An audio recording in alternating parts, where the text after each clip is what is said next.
Bismillahirrahmanirrahim. Assalamualaikum warahmatullahi wabarakatuh dan selamat pagi saudara-saudara mahasiswa. Apa kabarnya hari ini? Mudah-mudahan semuanya dalam keadaan sehat. Kita masih menunggu 1, 2, 3 lagi temannya yang tercatat belum bergabung. Mudah-mudahan mereka-mereka juga dalam keadaan sehat, hanya ada masalah teknis yang menyebabkan terkendala untuk join. Mudah-mudahan sebentar lagi mereka masuk. Ya, dalam kondisi pandemi yang masih belum menunjukkan tanda-tanda mereda, ya, mengkhawatirkan. Kita masih kuliah online seperti yang pernah saya sampaikan. Sampai akhir kuliah ini kita tetap kuliah online karena kebijakan yayasan juga sampai September kita belum boleh masuk kampus. Jadi sudah disusun bagaimana mahasiswa sedang disusun, ya, bagaimana mahasiswa baru melaksanakan perkuliahan awal. Oke, hari ini kita akan bahas tentang industri 4.0, ya, industri 4.0. Saya tidak tahu siapa pesertanya. Saya tidak ingat persis siapa saja peserta seminar yang diadakan oleh Al-Khawarizmiyah, ya, beberapa bulan lalu sebelum pandemi, masih 2019 ya kalau nggak salah ya kalendernya. Apakah Anda hadir waktu itu?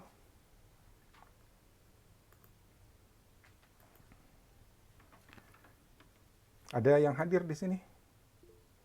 Oh, hadir. Oke, ternyata pada hadir.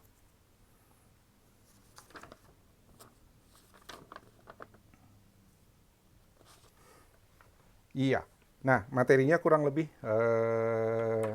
sama, ya, karena yang dibahas seputar itu juga, ya, tidak ke arah aspek teknis, ya, karena aspek teknisnya itu banyak faktor yang terkait dengan industri 4.0. Nah, nanti kita lihat aspek-aspek teknisnya itu apa saja, trennya bagaimana, sehingga Anda jadi punya wawasan, ya, persiapan seperti apa, di bidang apa, kemana saya akan terjun nantinya. Ya, arahnya lebih ke situ. Jadi ini sebuah gambaran apa yang terjadi saat ini dan trennya seperti apa. Kemudian Anda di posisi mahasiswa sedang belajar, sedang mempersiapkan diri untuk ke depan. Kira-kira apa yang bisa Anda lakukan? Bidang mana yang Anda mesti tekuni? Itu gambarannya saya kasih secara umum, maaf. Oke? Nah, saya tadi lupa bikinin kuis singkat, ya, industri 4.0 itu apa. Tapi saya sudah baca-baca apa yang sudah Anda tulis di blog masing-masing.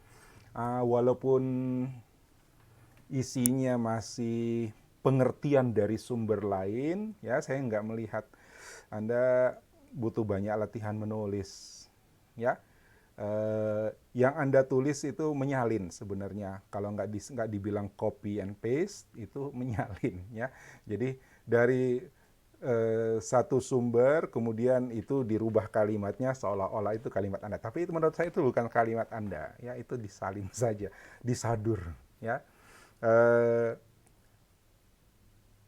Dari beberapa yang nulis dari sumber yang sama itu kalimatnya nyaris serupa. Jadi saya pikir Anda belum mengungkapkan pendapat Anda sendiri tentang industri 4.0 ini di dalam blog, ya.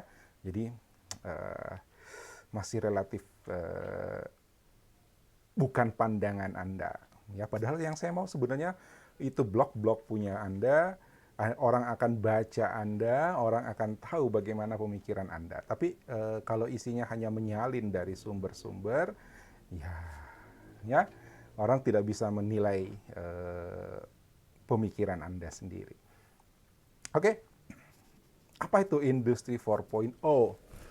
Kalau disebut industri 4.0 berarti ada 3.0, ada 2.0, ada 1.0 gitu ya. Ya. Jadi yang kalau pertama kali mendengar istilah industri 4.0, maka pertanyaan yang paling sering muncul itu industri 1 itu 1.0 itu gimana? Yang mana? Oke. Nah, ada yang tahu kenapa kita kenapa bahasa internasional itu bahasa Inggris?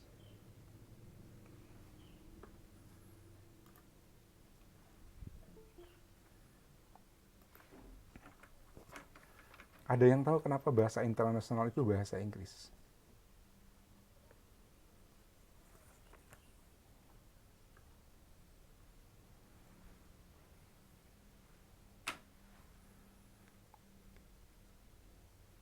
Halo? Tulis di chat atau mau ngomong langsung ngomong. Ya, buka mic-nya silahkan ngomong.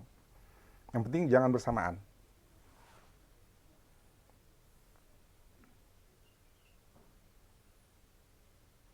Ada yang tahu kenapa kenapa bahasa internasional itu yang dianggap sebagai bahasa internasional itu bahasa Inggris?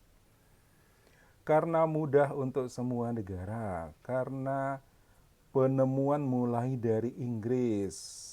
Ada lagi? Ada lagi? Ada lagi? Karena bahasa yang paling banyak dipakai negara-negara. Nah, ini pertanyaannya, kenapa bahasa itu paling banyak dipakai negara-negara? Gitu kan?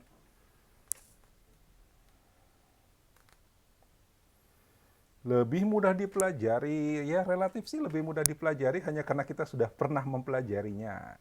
Ya, Inggris mempunyai banyak jajahan. Kenapa bisa? Ya, kenapa bisa? Ya, eh, banyak yang mengeluh kalau dikasih suruh baca buku. Ya, wah apa bukunya bahasa Inggris, disuruh baca referensi, pak referensinya ndak ada yang bahasa Indonesia. Lah itu apa boleh buat? Ya, apa boleh buat? Karena bahasa internasional sekarang adalah bahasa Inggris. Kok bisa?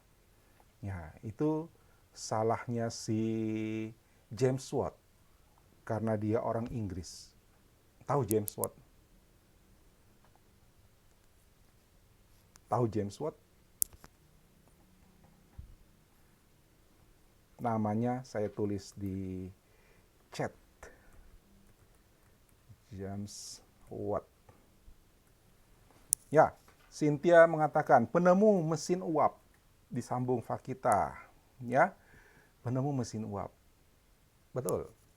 Ya, seandainya James Watt itu orang Makassar, ya, seandainya James Watt itu orang Makassar, maka bahasa Makassar akan menjadi bahasa internasional sekarang mungkin adalah bahasa Makassar. Ya, tapi karena si penemu mesin uap si James Watt ini adalah orang Inggris, ya, maka bahasa internasional sekarang adalah bahasa Inggris. Lah kok bisa? Kenapa bisa begitu, Pak? Nah, kalau gitu kita lihat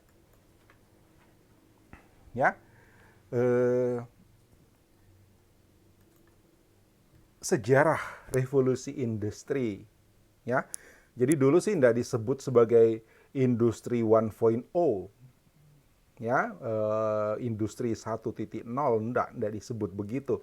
Sekarang baru oh ini sudah era industri yang keempat. Jadi industri itu berubah secara drastis ya. Itu sudah yang keempat kalinya. Kira-kira gitu, makanya muncul istilah industri 4.0 atau industri 4.0. Nah, terus yang satu yang mana? Yang satu ini ulah si James Watt. Ya, dulu industri manual, jadi semuanya dikerjakan dengan tenaga manusia. Paling canggih ya pakai bantuan tenaga hewan. Kenapa? Hewan tenaganya lebih kuat. Ya, apakah itu penggilingan padi, apa eh, pemintal kapas dan sebagainya. Industri pada waktu itu sebelum 1784, ya, itu semuanya manual. Jadi tenaga manusia banyak, tenaga apa, di situ juga muncul perbudakan, ya, karena pengusaha-pengusaha, pebisnis-pebisnis, pemilik modal, tuan tanah, punya pabrik, punya usaha, punya bisnis, itu mempekerjakan banyak orang untuk mendukung industrinya. Nah, kemudian si James Watt ini menciptakan, ya, membuat mesin dengan tenaga air yang dipanaskan, mesin uap. Akibatnya apa? Dampaknya apa? Mesin uap kemudian dipakai di banyak bidang, ya, yang kemudian mulai menggantikan tenaga manusia. Keuntungannya dengan mesin uap apa? Produksinya jadi lebih cepat. Ya, kalau tenaga manusia, kalau udah capek, dia butuh istirahat. Tapi kalau diganti dengan mesin, maka mesinnya akan bekerja terus siang malam. Ya, kalaupun nanti perlu perawatan, oke, perawatan, airnya ditambah, bahan bakarnya ditambah, tapi dia akan terus bekerja siang malam. Maka industri pada saat itu mengalami apa yang disebut dengan mekanisasi. Jadi tenaga manusia digantikan dengan mesin-mesin. Maka produktivitasnya naik. Salah satu adalah mesin itu nggak lelah. Ya, mesin itu stabil. Mesin itu continue. Ya kan? Kalau kalau manusia paling jam kerja 8 jam udah lelah. Pada saat dia lelah, dia sudah lebih banyak salahnya, misalnya. Ya, kemudian karena dia sudah lelah, dia butuh berhenti untuk istirahat. Nah, ketika diganti dengan mesin, maka produksinya naik. Ya, produktivitasnya naik. Apa? Mesin bisa bekerja dengan jam kerja yang lebih panjang. Dampaknya apa? Tenaga manusia dikurangi, diganti sama mesin. Tapi ada masalah lain. Masalah lainnya adalah bahan bakarnya jadi kurang. Bahan bakunya jadi kurang. Ya, kalau tadinya dia menenun kapas, ya, menenun kapas, kalau 1 hari dengan tenaga manusia hanya bisa 1 ton kapas dengan sekian puluh, sekian ratus tenaga manusia, dipintal jadi benang, ya, ditenun. Mesin pertama yang menggunakan tenaga uap itu mesin tenun. Ya. Nah, ditenun barangkali hanya bisa jadi apa? Beberapa puluh meter kain, ya. Kemudian kebutuhannya jadi naik. Tadi kalau sehari 1.000 kilogram atau 1 ton kapas, contoh aja ya, contoh saja. Nah, dengan penggunaan mesin, ternyata dalam sehari bisa dipintal sampai 5 ton kapas. Ya, bisa dipintal sampai 5 ton kapas. Padahal di wilayah itu misalnya, itu petani kapasnya tidak bisa memenuhi kebutuhan. Jadi kalau misalnya sebulan butuh 30 ton, sekarang sebulan butuh 150 ton. Lihat kebutuhannya. Ya. Nah, di industri lain juga terjadi seperti itu. Ada kebutuhan bahan baku. Ya, baik itu industri sandang, pangan, ya, sampai ke perumahan, penggergajian kayu dan sebagainya. Sehingga ada masalah baru, krisis bahan baku. Dan sejak itu kemudian muncullah yang disebut penjelajahan samudera. penjelajahan samudra ini para pebisnis di Inggris, ya, itu mulai mencari lokasi di mana mereka bisa mendapatkan bahan baku. Mereka berlayar ke Afrika, ke Asia, ya, dan mereka sampai di tempat-tempat di mana mereka bisa mendapatkan bahan baku. Itu lalu kemudian wilayah itu diduduki. Itu kemudian yang disebut dengan imperialisme, kolonialisme. Jadi wilayah yang mereka singgahi, teknologinya peradabannya tidak semaju mereka, ya, tingkat pendidikannya tidak sebaik mereka, orang-orang Eropa, orang-orang Inggris pada waktu itu. Nah, tapi mereka punya sumber daya alam yang dibutuhkan untuk industri di tanah mereka di Eropa. Jadi kesempatan, penduduknya tidak terdidik dengan baik, sumber daya alamnya melimpah, dan itu bisa dieksploitasi, diambil. Ya, judulnya sih dibeli, tapi dibeli dengan harga yang tidak setimpal sebenarnya, karena penduduk lokalnya, penduduk di wilayah kolonisasi itu ya kita sebut aja bodoh gitu. Ya, itu. Nah, ini yang kemudian disebut imperialis, ya, kolonialis. Jadi zaman penjajahan itu akibat dari penjelajahan samudra, akibat dari kebutuhan bahan baku, akibat dari revolusi industri, mekanisasi industri dengan menggunakan mesin-mesin bertenaga uap. Inilah yang disebut, sekarang sih baru disebut Industri 1.0. Revolusi industri pertama di Inggris tahun 1784 ketika James Watt membuat mesin uap pertama. Oke, ini sejarah ya, kita belajar sejarahnya di SMP ya kalau nggak salah tentang ini. Nah, apa hubungannya dengan bahasa Inggris? Ya, Inggris angkatan lautnya kuat. Mereka bisa menjelajahi samudra dengan sangat luas, sangat jauh, dan membangun koloni, ya, membangun koloni di lebih dari 200 negara. Ya, seluruh dunia ada sampai nggak 300? Saya nggak tahu persis angkanya sekarang ya. Tapi 200 negara, artinya lebih dari setengah negara di dunia itu koloni Inggris. Ya, jadi Inggris itu penjajah yang pinter. Dia datang ke satu negara, satu wilayah, dikolonisasi, tapi kemudian mereka mendidik warga atau masyarakat di lokal di koloninya mereka, ya, sehingga jadi pinter. Dan disitulah kemudian bahasa Inggris masuk.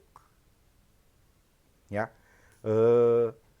bayangkan kalau 200 lebih negara, saya tidak ingat persis angkanya berapa, tapi sampai hari ini ada yang namanya negara-negara persemakmuran. Ya, apa tandanya? Bendera mereka selalu ada logo Inggris. Apa ya logo Inggris? Selalu ada disusun dengan bendera Inggris. Coba cari gambar-gambar bendera negara yang ditumpuk dengan bendera Inggris. Ya, ada bendera Inggrisnya di sana. Apa itu? Itu simbol negara persemakmuran Inggris, Commonwealth istilahnya. Nah, itu adalah negara-negara bekas jajahan Inggris yang dimerdekakan. Tapi tidak 100% merdeka. Apa buktinya? Mereka tidak punya kepala pemerintahan, kepala pemerintahan mereka punya, tapi itu bukan tertinggi. Yang tertinggi adalah Ratu Inggris. Jadi di negara itu mereka cuma punya Perdana menteri. Ya, itu bisa kita pelajari. Ya, mereka cuma punya perdana menteri. Nggak ada yang itu sudah posisi paling tinggi, perdana menteri, menteri utama. Ya, loh, presidennya siapa? Rajanya siapa? Rajanya adalah Ratu Inggris. Ya, kenapa? Ya karena mereka masih di bawah koloni Inggris. Mereka masih di bawah, bukan koloni lagi namanya, persemakmuran Inggris. Ya, itu.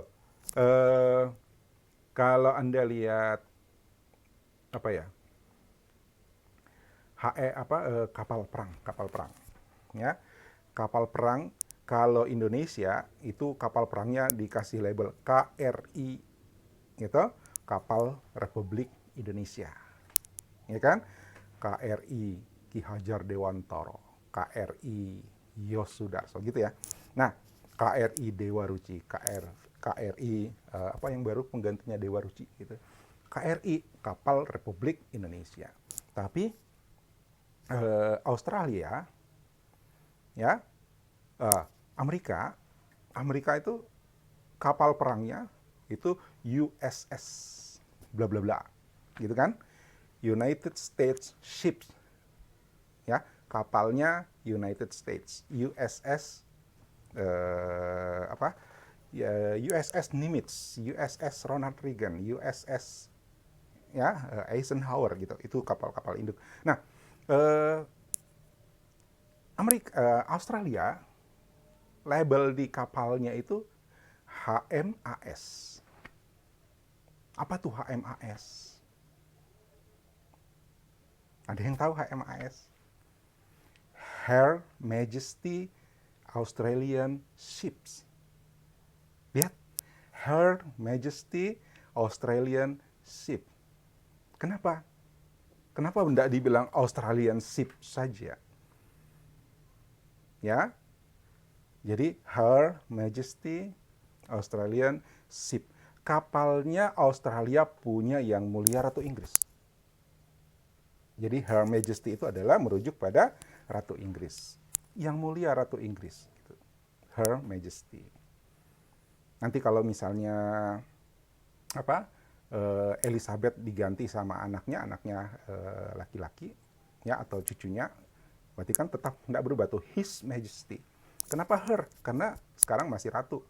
Nanti kalau Inggris raja ya jadi His Majesty gitu. Ya, lihat negara-negara persemakmuran itu seperti itu. Jadi di depan identitas mereka tuh selalu ada Her Majesty. Kenapa? Karena pimpinan tertinggi mereka adalah Ratu Inggris. Ya, so kita pasrah bahwa kita terpaksa belajar bahasa Inggris karena bahasa Inggris menjadi bahasa internasional. Kok jadi bahasa internasional? Karena 200 negara lebih, 200 lebih negara, 220 atau berapa ya? Negara persemakmuran Inggris. Ya, jadi bahasa mereka yang ya itu jadi bahasa pertama kalau nggak salah tuh.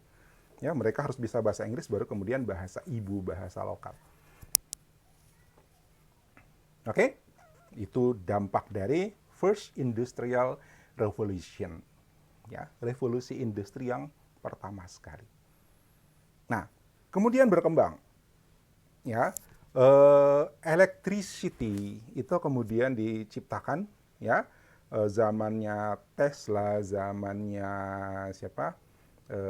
Faraday, zamannya itu menyebabkan electrical mulai menggeser mesin-mesin uap.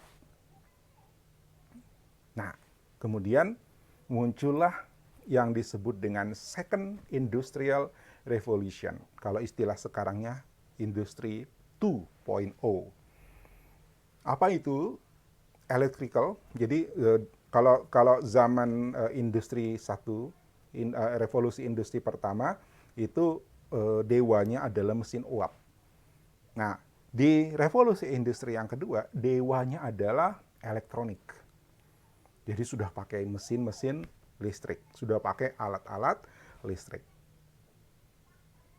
Pada saat itu juga eh, ditemukan satu metode.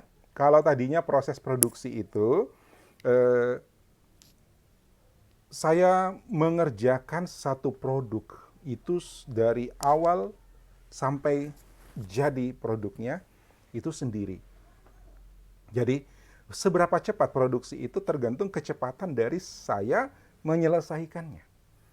Mungkin kalau dia produknya besar berarti saya dengan tim gitu. Ya. Nah, seberapa cepat tim itu menyelesaikan satu produk, itulah kapasitas produksinya. Nah, dengan teknologi elektronik ya, diciptakan kemudian ban berjalan. Ban berjalan itu modelnya gini. Saya hanya mengerjakan satu bagian saja. Pokoknya saya ngerjakan yang ini saja. Jadi saya jadinya spesialis di situ. Ya, kalau ini industri mobil, maka saya hanya tukang pasang ban misalnya. Atau saya cuma tukang pasang jok. Nanti setelah saya pasang jok, produk ini akan bergeser ke bagian lain, ke sebelah berikutnya, ke sebelah saya. Nanti di sebelah saya tugasnya apa? Dia ngerjain itu. Saya terima produk berikutnya yang juga mau saya pasangi jok. Jadi akhirnya saya spesialisnya jok. Ya, itu proses ban berjalan dan pertama kali diterapkan oleh Ford Motor, itu pabrik mobil pertama. Jadi bagian chassis ya, rangka mobil, las selesai. Itu hanya dikerjakan oleh tukang las. Terus geser, ya, kabel dan seterusnya. Jadi satu bagian itu mengerjakan bagiannya saja karena dia ahli sudah itu aja yang dia kerjakan sehingga pekerjaannya lebih cepat. Ya, kemudian di bagian lain itu orang lain mengerjakan pekerjaan yang lain lagi. Sampai kemudian di ujung ban berjalan keluarlah produk yang sudah jadi. Ya. Itu sampai hari ini masih ada tapi sudah jauh lebih canggih. Ya, itu. Nah, ban berjalan itu menjadi tanda revolusi industri yang kedua. Perubahan total, perubahan besar di dalam dunia industri. Tahun 1923. Nggak usah dihafal lah tahunnya. Nah, kemudian elektronika berkembang, ya. Komputer itu ada tahun 48 ya, kalau nggak salah.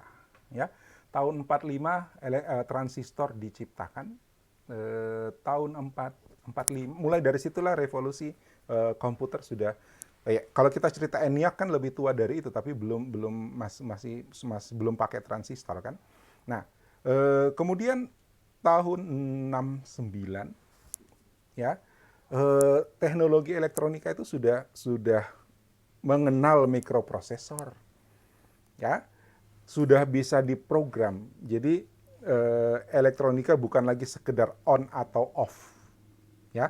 Kalau sebelumnya dia cuma on atau off. Kalau di on motornya jalan, kalau di on lampunya nyala, kalau di on pemanasnya hidup, ya.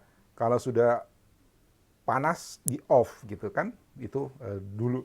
Nah sekarang dia sudah bisa diprogram, dia sudah bisa di era revolusi industri yang ketiga, elektronika itu sudah bisa diprogram. Jadi dia sudah bisa menyimpan sudah punya memori, sudah punya prosesor. Jadi pekerjaan satu unit produksi itu sudah bisa diprogram bahwa dia ngerjakan ini dulu, baru ini, baru ini, baru ini. Ya, dipanasin dulu, baru kemudian motornya jalan, baru apa gitu. Itu semuanya sudah bisa diinstruksikan dalam sekali program. Ya, maka dewanya revolusi industri ketiga itu disebutkan programmable logic controller.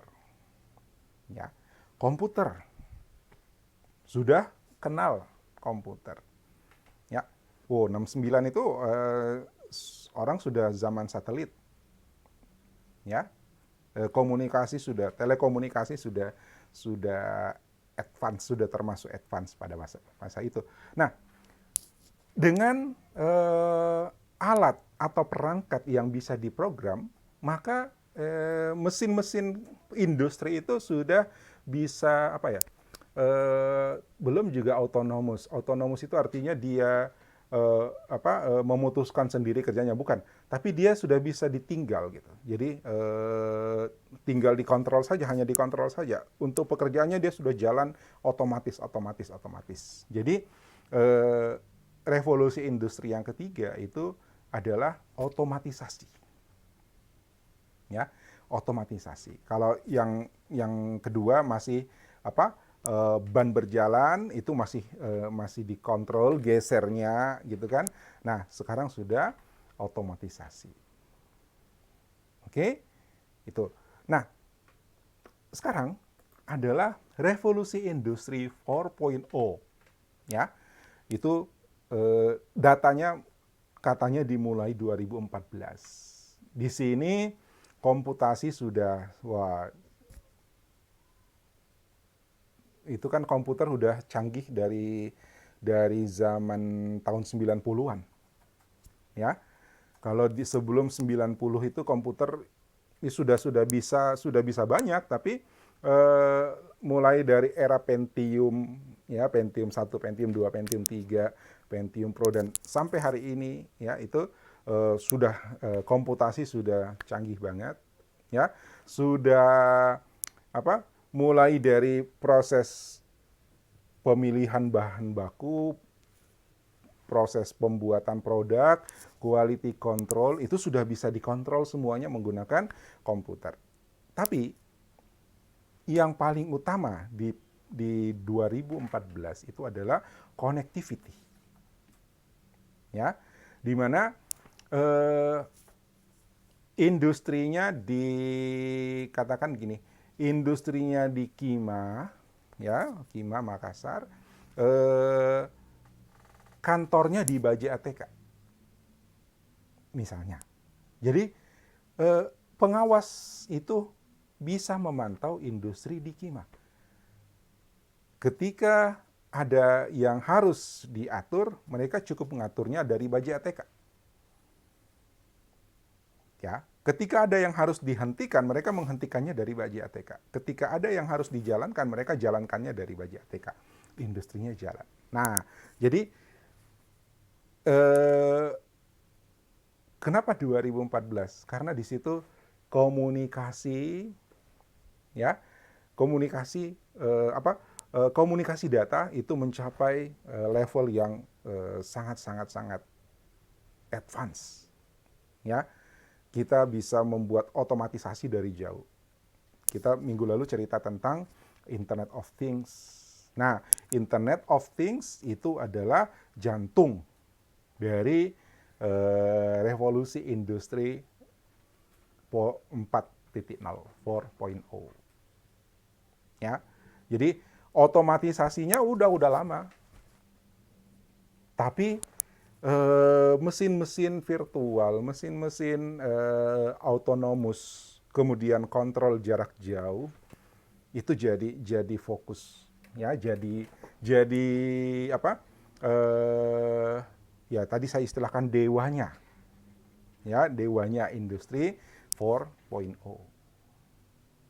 Oke, ini rekam sejarahnya dari industri pertama, ya, revolusi industri pertama, kedua dengan mekanisasi, mekanisasi udah di revolusi industri pertama tapi pakai mesin uap, ya, kemudian mesin-mesin listrik dan ban berjalan di revolusi industri yang kedua, lalu mesin-mesin pintar. Jadi mesin-mesin pintar itu sudah dipakai di industri revolution industri industrial revolution 3.0. Nah, di di industri 4.0 itu adalah Internet of Things, ya, Internet of Things. Jadi semuanya diinternetkan, ya. Tekan tombol dari jauh, pabrik jalan, ya. Quality control dari jauh, ya. Bahan baku dari jauh, ya. Kalau saya punya pabrik, saya bisa tahu supplier saya siap nggak ngirim hari ini. Ya, saya bisa tahu berapa banyak kebutuhan sekarang dan berapa supplier saya yang siap. Ya, saya bisa memprediksi produksi saya ke depan berapa, ya, sehingga saya bisa mengatur kecepatan produksi dan saya bisa memastikan bahan baku. Ya, itu eh, lingkupnya Itu yang berperan di situ adalah connectivity. Ya, bahkan mesinnya yang bisa teriak sendiri gitu. Tambah bahan baku. Ya. Kualitas menurun. Nanti kualitas menurun, dia kasih alarm dan sebagainya, dan itu dipantau, semuanya bisa dipantau dari jauh. Oke, muncullah industri-industri baru yang tidak terbayangkan sebelumnya. Termasuk pengelola-pengelola industri baru. Ada merek sepatu yang nggak punya pabrik sepatu, bisa, bisa, ya. Lah, ada pengusaha taksi yang nggak punya mobil kok, ya kan? Nah, itu semuanya adalah dampak dari 4.0. Apa intinya? Connectivity, ya, komunikasi data. Kalau kita singkat ya Internet of Things. Ya, semuanya diinternetkan. Buka lagi pembahasan kita minggu lalu. Oke?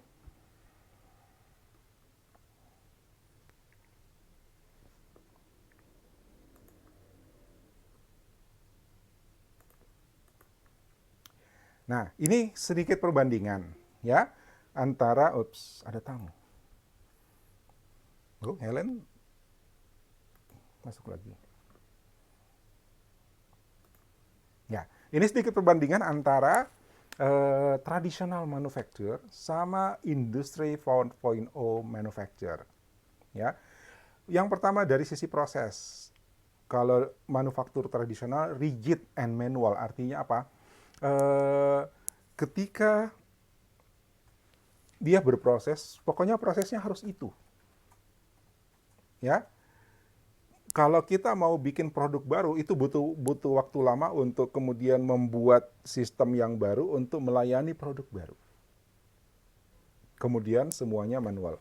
Tapi di industri 4.0 perubahannya cepat. Ketika misalnya sebuah perangkat itu bukan tidak memenuhi, ada kebutuhan baru dari penggunaan sebuah produk, itu dengan cepat bisa dirubah.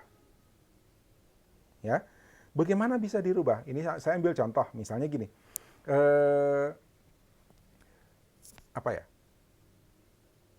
ambil contoh aja sikat gigi misalnya, ya, sikat gigi. Tadinya produksi sikat gigi ya gitu-gitu aja gitu kan. Nah, ternyata hasil riset pelanggan, nah ini lagi, ya, riset pelanggan sekarang jauh lebih cepat. Dengan cepat kita bisa mendeteksi pelanggan butuhnya apa. Ya, penelitian-penelitian itu bisa tumbuh dari mana saja dan industri bisa comot dari mana saja. Sehingga ditemukan bahwa ternyata sikat gigi yang seperti ini menjadi kebutuhan baru dari pelanggan. Ya, padahal merubah bentuk sikat gigi itu berarti merubah mesin produksinya kan. Ya, nah manufaktur yang lama itu mesin produksinya udah segitu. Ya, tapi sekarang apakah merubah mesin produksi? Tidak. Dia tinggal nyari, si pemilik pabrik sikat gigi itu tinggal nyari, woi, siapa yang bisa supply saya sikat gigi dengan model baru ini? Ya kan? Ya. Yang penting connecting. Muncul pabrik yang ngaku, sini saya kerja, mana standarmu? Dikerjakanlah. Ya. Dalam 2 bulan, 3 bulan ada produk baru lagi. Dicari lagi, siapa pabrik yang bisa bikin lagi yang kayak gini. Sama, sepatu seperti itu. Ya. Kalau tadinya sepatu ya seperti itu, dilem, ditempel, dipaku, dijahit gitu kan. Ketika ada desain baru, itu kalau dulu ya butuh waktu lagi untuk memprepare proses produksi dari sepatu yang baru. ya, desain sepatu yang baru. Sekarang enggak, tinggal cari koneksi mana pabrik sepatu yang mau bikinkan saya model baru ini, ya kan? Nah, itu yang disebut dengan agile. Kemudian otomatisasi. Produk standarize, ya. Kalau dulu produknya kalau sepatu harus begini, ya. Kalau sikat gigi harus begini. Nah, di industri 4.0 semakin personal, ya. Bisa jadi ke depannya kita ketemu sikat gigi yang betul-betul ngikuti bentuk mulut gitu. Ya. Bisa jadi ke depan sepatu itu bukan lagi nomor 36, 37, 38, tapi ada yang bentuk melebar di depan kah atau ya kenapa? Itu semakin personalize. Jadi semakin customize. Apa yang menjadi inti di sini bahwa riset pelanggan itu menjadi semakin cepat. Ya. Dari mana itu? Dari data yang terkumpul, baik itu disadari oleh pelanggan atau tidak. Contoh, Anda belanja online. Sudah tugas untuk belanja online sudah pada lapor ya. Ya, jangan sampai nanti waktunya habis. Ya. Nah, Anda belanja karena Anda selalu memilih satu produk yang punya misalnya Anda hobinya beli sepatu contoh lagi, ya, beli sepatu, tapi Anda milihnya selalu yang warnanya biru, ukurannya sekian, ya, modelnya apakah sneaker gitu ya, sepatu jalan-jalan, ya, sneaker itu sebenarnya merek. Nah, itu kemudian menjadi data untuk si penjual, menjadi data untuk marketplace. Katakanlah Tokopedia, Bukalapak, ya, itu jadi data semua loh. Data buat si penjual, data buat si marketplace, data buat si fabrikan. Ya. Dan itu dengan teknologi big data, dengan metodologi data science, itu jadi analisis, jadi bahan untuk analisis. Ternyata si Anu, ya, itu sukanya sepatu yang begini. Lebih jauh lagi, itu data satu orang. Dari sekian ribu, bahkan sekian juta konsumen sepatu, itu langsung bisa mereka analisis bahwa kalau umurnya sekian, ya, kalau kalau laki-laki umur sekian kuliahnya IT, itu ternyata hobinya sepatu yang begini, warna ini, ukuran ini. Dan itu jadi kesimpulan, oke, kita produksi lebih banyak yang ini. Ya. Nah, itu yang dimaksud dengan personalize dan customize. Apakah kemudian dia harus merombak pabriknya? Tidak. Dia langsung cari siapa supplier baru yang bisa membuat sepatu dengan desain ini.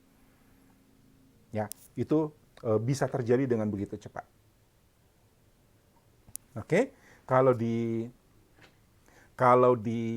industri 3.0, ya, itu lebih kepada prosesnya. Ya. Otomatisasi, kemudian ke belakang ban berjalan, itu lebih ke prosesnya. Kalau di industri 4.0 itu lebih kepada mata rantainya. Ya, lebih kepada apa ya istilahnya? Ya, mata rantai. Jadi mulai dari bahan baku sampai konsumen itu bisa dipadukan semuanya. Kuncinya connectivity. Ya.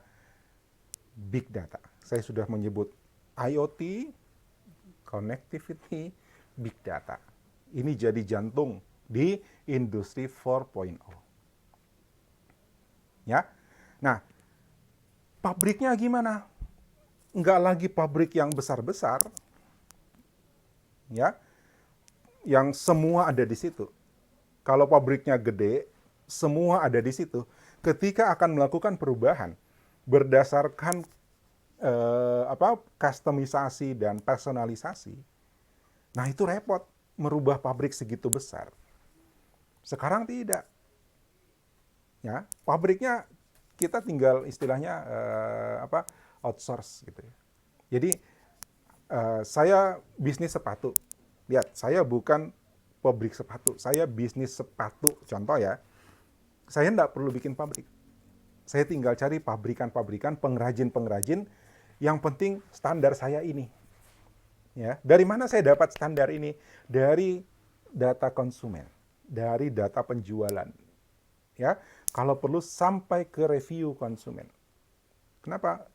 Kita mau menyentuh personalnya konsumen, gitu. Ya, ternyata konsumen sukanya yang tebal-tebal, yang alas sepatunya tebal. Oke, saya bikin standar. Alas sepatu harus tebalnya sekian minimal, materialnya ini, tingkat elastisitasnya seperti ini, saya standarkan itu. Kemudian saya tawarkan kepada fabrikan yang bersedia. Kalau perlu pengrajin, usaha kecil. Yang penting standarnya masuk. Ya, itu yang dia sebut dengan small factories at decentralized location.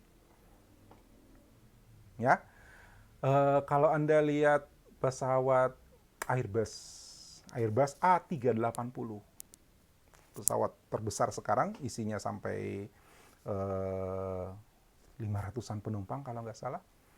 Ya, itu dibikin di 4 negara. Kalau nggak salah ingat ya, dibikin di 4 negara. Bisa dibayangkan, ya. Dia nggak perlu bikin pabrik besar. Sayapnya dibikin di mana, badannya dibikin di mana, rodanya dibikin di mana, mesinnya dibikin di mana. Ya. Tinggal distandarkan.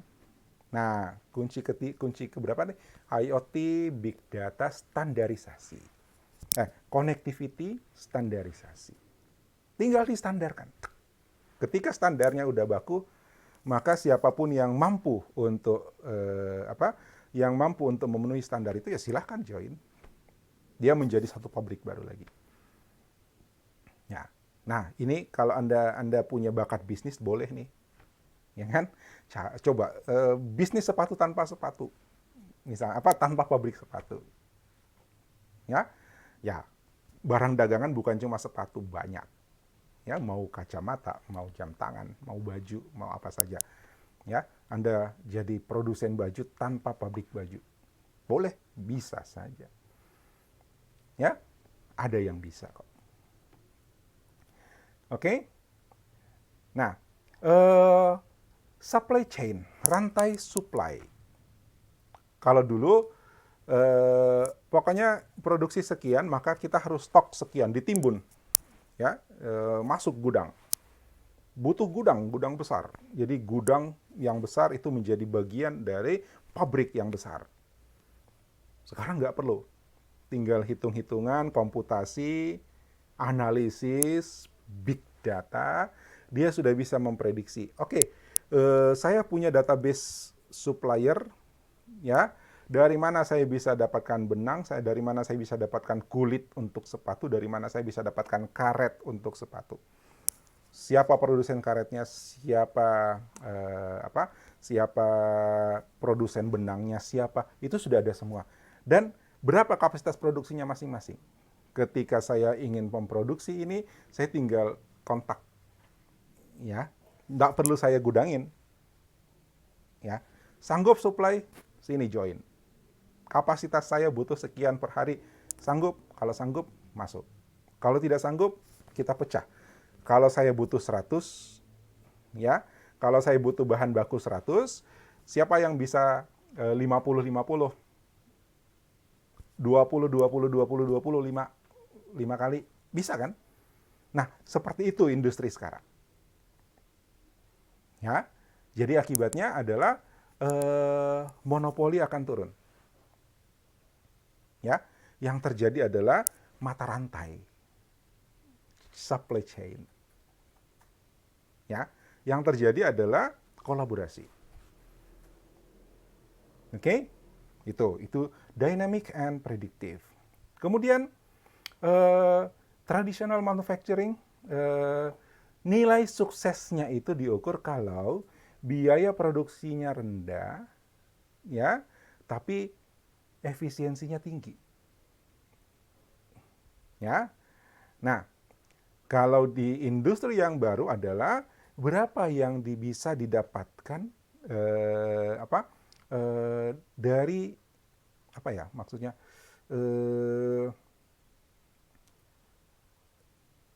ya ukurannya sekarang employee gitu. Kalau employee-nya bisa digaji tinggi, berarti industrinya maju gitu. Ya, gitu. Nah, relationship ya hubungan antara karyawan dengan pelaku industrinya itu bisa jadi nggak ada gitu. Ya, dari bos ke pekerja pabriknya itu mungkin nggak pernah terkoneksi, nggak pernah bicara langsung. Ya, ada dari bos ke direktur ke manajer sampai pengawas baru karyawan pabrik. Gitu. Nah sekarang nggak lagi, semuanya terbuka. Kita bisa kirim email langsung ke direktur misalnya. Ya, itu intinya konektivitas. Dampaknya apa? Ya, dampaknya apa? Connected consumer dan customized experience. Itu yang tadi saya katakan. Ya, Anda beli sepatu, setelah beberapa kali membeli sepatu, itu data Anda udah jadi input. Apa buktinya? Anda jangankan beli, baru nyari, ya, baru nyari sepatu, lagi contoh sepatu paling paling gampang ya, baru nyari sepatu di Tokopedia misalnya, ya, apa yang terjadi? Anda buka Yahoo Mail, di kanannya itu ada iklan, ya kan? Di situ produk yang barusan Anda lihat di Tokopedia. Dari mana coba? Ya, Anda buka apa lagi? Facebook, ya, scroll, di tengah-tengahnya muncul iklan. Apa iklannya? Produk yang tadi barusan Anda lihat di Tokopedia. Bayangin. Ya. Jadi data kita, apa yang kita lihat, apa yang kita pilih, apa yang kita simpan di wishlist, ya, apa yang kita beli, itu jadi data. Oke? Nah, ditambah lagi data usia kita, tempat tinggal kita, pekerjaan kita, itu tersimpan tuh semua. Ya. Lalu kemudian ketika dianalisis, oh ternyata kalau orang yang umur sekian pekerjaannya ini itu sukanya barang yang kayak gini. Ya. Nah, itu yang kemudian jadi masukan bahwa produk kita berikutnya untuk membidik pasar ini, orang yang usia sekian bekerjanya ini, aktivitas hariannya ini, itu adalah produk yang seperti ini. Itu yang disebut dengan customized experiences. Ya, connected consumers. Jadi konsumennya sekarang jadi sumber data. Kalau dulu kan kita beli udah putus gitu kan, belinya di toko. Toko kan tidak nyatat Anda umur berapa, tanggal berapa, kerjanya apa gitu kan. Tapi sekarang kalau kita belanjanya online, bahkan sekarang sudah lebih banyak belanja online. Ya, itu riwayat belanja kita menjadi masukan, menjadi data untuk kemudian industri melakukan customize, melakukan pengembangan produk berdasarkan pengalaman dari pembeli.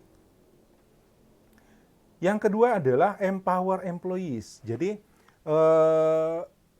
karyawan itu tidak lagi datang kerja pulang, ya kan? Tapi skillnya mereka jadi spesifik, ya. Dan karena mereka punya skill yang spesifik, mereka bisa mengerjakan pekerjaan itu dengan sangat baik, ya. Eh, Tentu kalau dia mengerjakan pekerjaannya dengan sangat baik, maka imbalan dari pengusahanya juga akan baik, gitu. Nah, tidak dibutuhkan lagi apa apa ya istilahnya, multi talenta, ya. Jangan mipaksa dirimu untuk menguasai A B C D E F G H, gitu, ya. Tapi kita harus menguasai poin C. Udah fokus ke C, ya. Kalau ada yang mau fokus ke G, udah fokus ke G, nggak usah lagi kau pelajari yang C. Seperti itu, ya. Dengan begitu kita akan jadi expert di satu bidang. Kemudian keahlian itulah yang akan dibayar lebih, ya, karena kita punya spesialisasi. Ya, itu empower employees. Optimize production, produksi yang dioptimasi ya itu pokoknya semuanya data dianalisis, ya, semua data dikumpulin dan dianalisis dari sisi manapun, sehingga bisa diprediksi bahwa oke, bulan ini tuh penjualan hanya sekian, maka kita produksi sekian, ya. Kelebihan sumber daya kita alihkan ke sini supaya di sana juga bisa produksi sekian, ya. Jadi intinya adalah data analisis. Makanya sekarang job yang paling belum teratas sih, masih kira-kira ketiga paling atas, ya, itu adalah data scientist. Kenapa data scientist? Karena data scientist adalah orang yang punya kemampuan untuk menjawab pertanyaan berdasarkan data. Menjawab pertanyaan, ya, menjawab pertanyaan. Apakah produksi saya ini akan meningkat? Nah, data scientist akan melakukan analisis, ya, dan mengeluarkan kesimpulan. Produksimu tidak meningkat. Tapi kalau produksimu yang ini, itu akan meningkat. Dari mana? Dari data yang sudah terkumpul. Dan itu peran data scientist. Oke, tujuannya apa? Optimize production. Ya, termasuk juga rantai supply-nya berubah. Ya, pemasarannya berubah. Kalau dulu kan zamannya bikin toko besar. Ya, bikin toko besar, tokonya jadi besar-besar kan? Ya. Dengan toko besar, semua orang akan datang. Padahal tokonya toko baju anak-anak. Ya kan? Nah, sekarang enggak. Enggak usah kita bikin toko besar. Kalau perlu enggak usah punya toko. Ya, tapi kita bidik. Kalau ini baju anak-anak, yang kita bidik ibu-ibunya. Pasarkan ke ibu-ibunya. Dari mana bisa ketemu ibu-ibunya? Dari aktivitas sosial media, dari aktivitas transaksi di penjualan-penjualan di marketplace online, kita ketemu ibu-ibunya, ya, dan dibidiklah jual baju anak-anak ke para ibu-ibu, ya. Itu optimisasi dari data. Ingat kuncinya big data. Oke? Dan transform products. Jadi transform products ini yang sekarang orang mengatakan disrupsi. Apa itu disrupsi? Produk-produk lama udah nggak dipakai lagi, diganti sama produk-produk baru. Maka produsen-produsen produk lama terpaksa harus gulung tikar kalau dia tidak cepat berubah menjadi produsen dengan produk baru. Ya, itu namanya disrupsi. Jadi disrupsi itu merusak tatanan, ya, gitu. Tadinya kita jualannya di mall, ya, sekarang sebentar lagi, ya mungkin nggak tutup karena mall itu beralih fungsi, ya, bukan lagi tempat belanja, tapi tempat rekreasi, ya kan, ya. Dulu pusat pertokoan karena memang tempatnya belanja, ya sekarang tutup. Ya kan? Itu transformasi, perubahan, disrupsi. Eh, ya, contoh paling nyata itu adalah bisnis taksi digantikan sama pengusaha yang tidak punya pengusaha taksi yang tidak punya mobil. Mobilnya dari mana? Dari orang yang mau sediakan mobilnya untuk melayani jasa taksi. Itu kalau kita kembali ke sini tadi ini nih. Ya. Mana? Stock based planning. Ya. Jadi taksi itu adalah stok gitu kan. Ya. Dia nggak perlu invest sekian banyak taksi. Ya, cukup dia promosi dan drivernya datang sendiri, mobilnya datang sendiri. Oke, produknya berubah. Ya, kalau kita jalan-jalan, mungkin kamu masih dapat nggak ya?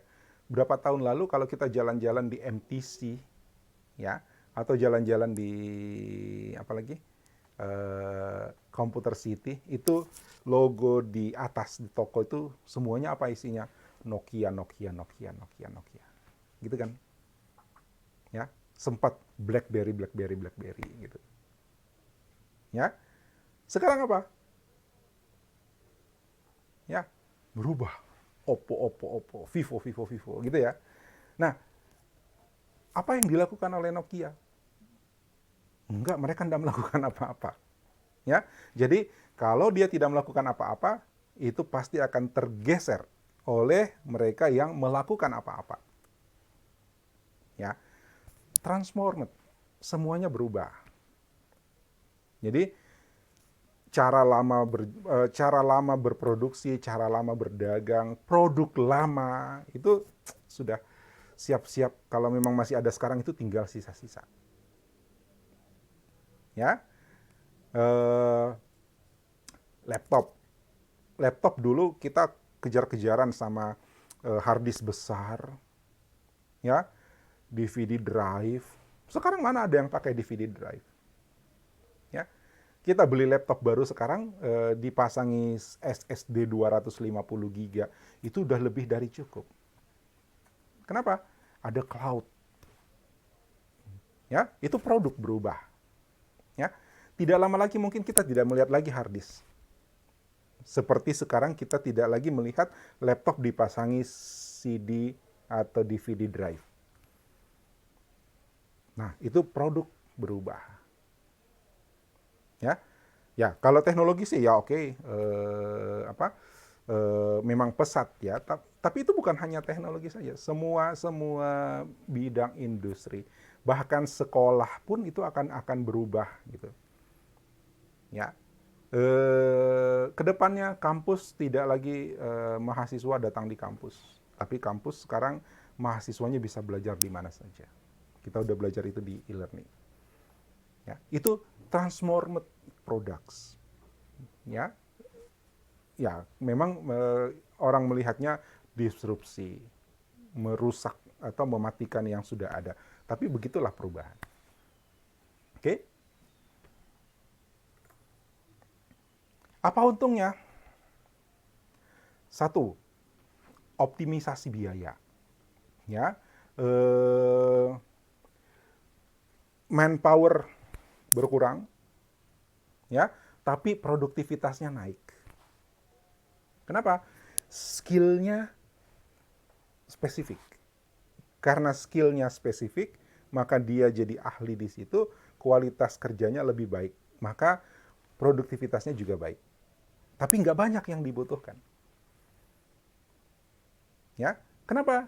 Karena sebagian ditangani sama mesin. Ya, skill dia cuma tinggal mengawasi. Ya, Pak, ya ini ada sisi lemah yang kita lihat. Pak, kalau gitu ke depan manusianya udah nggak butuh. Saya rasa tidak. Ya, karena akan muncul keahlian-keahlian baru, akan muncul kebutuhan-kebutuhan atas keahlian yang baru.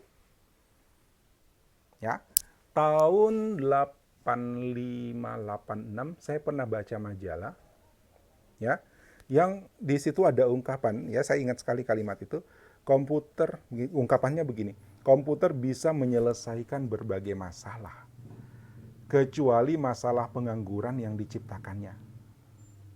Gitu. Ya pada saat itu saya masih SMA ya. Saya percaya gitu.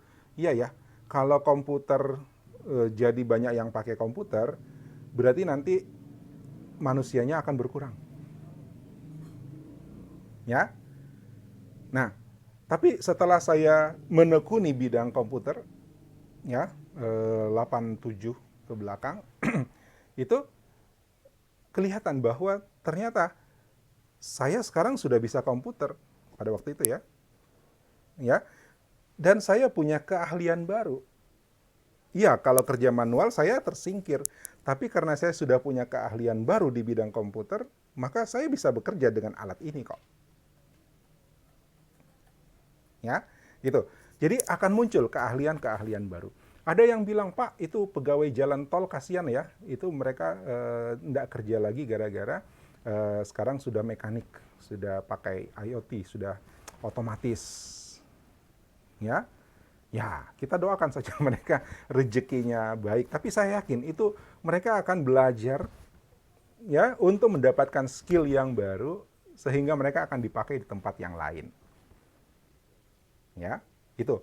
Jadi ini juga diskusi dengan supir taksi ketika saya dalam perjalanan dari rumah ke bandara ke Hasanuddin ya, airport. Nah, masuk jalan tol, kan 2 jalan tol dilewati tuh dari daerah Cendrawasih itu dua gerbang tol dilewati plus 1 gerbang masuk bandara ya. Nah, mulai dari gerbang pertama itu si driver bertanya, "Pak, kasihan ya petugas jalan tol itu sekarang mereka udah enggak kerja." Ya. Saya bilang, ya itu tadi yang saya bilang, mudah-mudahan rezekinya mereka sudah mereka tetap lancar rezekinya. Tapi kalau mereka dipindahkan dari gerbang tol, ya pasti perusahaan akan pindahkan mereka ke tempat lain. Kalau kualifikasinya tidak memenuhi, mereka akan disekolahkan, mereka akan ditraining untuk bidang itu. Artinya mereka punya keterampilan baru. Saya ngomong gitu sama supir taksi. Bukan supir taksi, supir ojol, driver ojol, ya bukan taksi. Nah, saya bilang, Bapak kalau punya anak SMA, SMK, punya anak yang masih sekolah menengah, dari sekarang disiapkan, jangan masuk sekolah yang tidak menghasilkan kompetensi. Ya, mereka digantikan jadi petugas jalan tol, petugas di gerbang tol, petugas check-in di bandara. Itu mereka digantikan karena memang pekerjaan itu tidak butuh skill. Pekerjaan itu tidak butuh keahlian. Ya, sehingga mereka dengan mudah bisa digantikan. Jadi kalau kita mau belajar, kita mau sekolah, carilah pendidikan yang menghasilkan keahlian yang tidak tergantikan. Ya, menghasilkan keahlian yang tidak tergantikan. Nah, ada lagi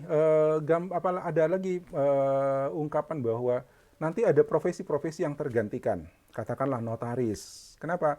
Komputer sekarang sudah bisa melakukan reading and comprehension. Jadi membaca undang-undang itu nggak perlu lagi notaris gitu. Ya, saya bilang enggak. Notaris nanti akan beralih fungsinya. Ya, betul, urusan ngetiknya kan selesai, ada komputer, ada teknologi machine learning dan sebagainya. Ya, itu urusan ngetiknya aja kan. Tapi aspek-aspek hukum dan sebagainya itu tentu butuh skill. Ya, ada juga yang bilang dokter digantikan sama machine learning, digantikan sama artificial intelligence, digantikan sama expert system. Expert system itu tetap butuh expert. Jadi artificial intelligence itu hanya memberikan advice, hanya memberikan alternatif solusi. Dibutuhkan orang yang punya keahlian untuk memutuskan. Gitu.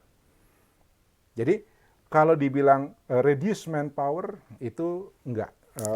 Manusianya akan ada kebutuhan-kebutuhan yang baru. paling tidak sekarang muncul data scientist, ya. Itu adalah profesi dan skill baru yang dibayar mahal. Oke, new opportunities, kesempatan baru, peluang-peluang baru, ya. Adapt to changing demographics and customer demands. Ketika Anda punya industri, ketika Anda punya bisnis, jangan lagi berpikir bisnismu akan menjawab kebutuhan orang Makassar. Jangan berpikir bahwa produkmu hanya akan dibeli oleh orang Makassar. Ya, tapi produkmu akan dibeli oleh orang dari negara manapun di seluruh dunia. Itu maksudnya. Itu sebuah peluang. Jadi, kita jangan lagi berpikir lokal. Kita berpikir global. Kita berpikir bahwa customer kita itu dari mana saja. Ya. Nanti ongkos kirimnya gimana? Nanti delivery-nya gimana? Nah, itu bagian dari chain-nya, itu bagian dari mata rantainya. Ada yang siapkan untuk delivery-nya. Ya, ada yang siapkan untuk payment-nya, ada yang siapkan untuk supply-nya. Nah, itu jadi modul-modul gitu. Ya. Adopt mass customization. Nah, tadi saya sudah ulang berapa kali customisasi. Ya, produkmu tidak bisa lagi generik, tapi dia harus membidik pasar secara spesifik. Ya, bagaimana caranya? Analitik. Kumpul datanya, olah, analisa, dapat jawaban-jawaban yang spesifik. Kembali ke data scientist. Sudah berapa konsep IoT? Connectivity, big data, data scientist. Oke? Ya. Identify new value generating service. Kita harus cepat mengenali, kalau kita mau ambil kesempatannya, kita harus bisa cepat mengenali apa nilai-nilai, apa manfaat-manfaat baru yang kita bisa berikan. Ya. Banyak hal yang berubah. Operational efficiency, ya, improve process feasibility. Jadi proses itu tidak usah lagi ada orang yang amati di ban berjalan dilihati, dipelototi gitu. Ada mesin yang bisa ngerjakan itu. Ya. Reduce variability in operation. Jadi variabel-variabel, faktor-faktor yang bisa mempengaruhi sebuah produksi itu kemudian bisa dikurangi. Jadi hitung-hitungannya jadi lebih simpel. Ya, remote monitoring dan maintenance. Ya, ketika mesinnya bermasalah, saya bisa shutdown dari jauh. Kita bisa shutdown dari jauh, di startup lagi dari jauh. Ya, jadi tidak perlu lagi misalnya pabriknya di Makassar, pemilik bisnisnya di Jakarta, karena bermasalah pabrik di Makassar, maka pemiliknya harus datang ke Makassar. Enggak, dia bisa lakukan itu tetap dari jauh. Ya. Nah, ada lagi faktor eksternal, competitive pressure. Nah, ini harus disikapi karena sekarang kompetisinya jadi lebih ketat. Memang peluangnya besar, tapi kompetisinya juga jadi lebih besar. Ya, kemudian pemerintahan juga akan berubah. Ya, regulasi-regulasi juga akan berubah yang membawa kepada kemudahan-kemudahan, fleksibilitas-fleksibilitas, tapi tetap terstandar. Oke, itu kurang lebih benefit. Ini bidang-bidang yang mungkin Anda bisa pilih untuk ditekuni. Ya, yang di kiri ini cyber world, yang di kanan ini physical world. Jadi ini akan bersentuhan dengan fisik secara langsung. Ya, yang di kiri ini virtual. Ya, nah ini adalah bidang yang mungkin belum semua nih, ya, kalau semua mungkin tidak muat. Ya, yang bisa Anda jadikan fokus. Ya. Smart product, autonomous vehicle, ya, self reconfiguring machine. Jadi mesin yang bisa konfigurasi dirinya sendiri. Cobotics, apa cobotics? Collaborative robotics. Jadi robot yang bisa kolaborasi. Ya. Self optimizing system, augmented reality, industrial big data. Kalau anak SI kayaknya bawa ke sini dah. Ya. Predictive maintenance, dia bisa melakukan bahwa kira-kira sekian hari ke depan mesin ini akan down karena harus perawatan gitu. Ya. Smart environment recognition. Ini kalau ditulis semua di sini nggak muat, jadi sebenarnya masih banyak. Tapi base teknologinya nggak kemana-mana. Ya, base teknologinya nggak kemana-mana. Computing hardware, ya, software, interface, dan production hardware. Production hardware itu adalah alat-alat produksinya. Apa di sana? Ada robotics, ada 3D printing, ya, ada traditional machinery, jadi mesin-mesin tradisional tapi udah dikomputasi, ya. Kemudian mesin-mesin otomatis, automation equipment. Ini base-nya. Dan jadi jantungnya apa? Yang jadi jantungnya apa? Connectivity. Connectivity. Interkoneksi. Nah, ini ada sisi lemahnya, ya. Tunggu, di mana saya kesini dulu. Di mana ya? Sisi baiknya adalah kita bisa menjadi modular gitu kan, standar dan bergerak cepat, ya. Yang penting mata rantainya ketemu gitu kan. Tapi nanti sisi lemahnya adalah kita jadi sangat bergantung pada konektivitas. Begitu konektivitas hilang, maka semuanya jadi macet. Itu nanti problemnya. Ya. Maka konektivitas itu terus dicari alternatifnya. Bagaimana supaya gangguan di satu sistem koneksi itu tidak menyebabkan seluruhnya mati, tapi ada backup, ada koneksi yang lain. Gitu. Oke? Nah, ini trennya. Apa yang berkembang ke depan? Apa yang berkembang saat ini sampai ke depan? Ya, yang kemudian nanti bisa kita sikapi dengan bersiap untuk masuk ke situ. Pertama, lowering energy use. Jadi penggunaan energi itu menurun. Ya, kenapa? Perangkat-perangkat sekarang itu udah pakai baterai kebanyakan. Ya, pakai baterai artinya apa? Energinya sedikit, semakin kecil.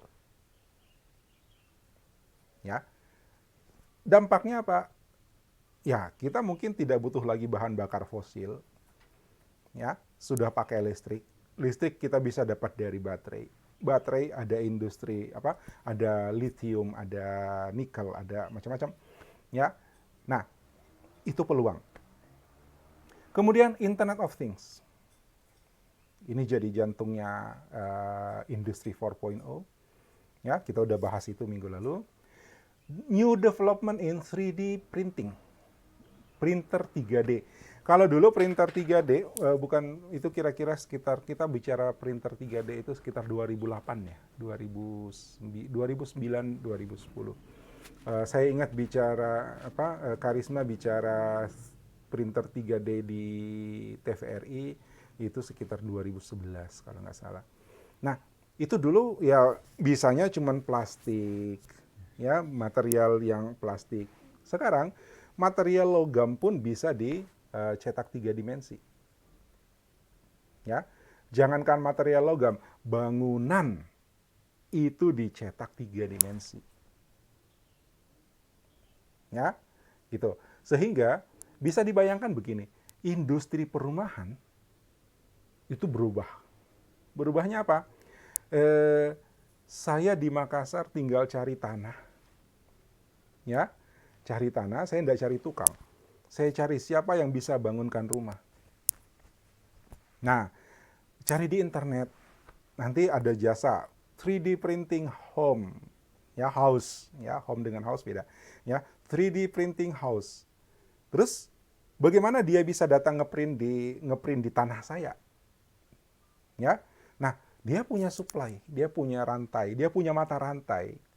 Ya, ada yang supply peralatannya, ada yang supply materialnya, ada yang supply tenaga ahlinya, ya, gitu. Semuanya dipantau, kemudian ternyata itu semuanya udah ada di Indonesia. Mungkin perusahaan ini ada di Singapura misalnya, ya. Kemudian datang ke tanah saya, bangun di situ.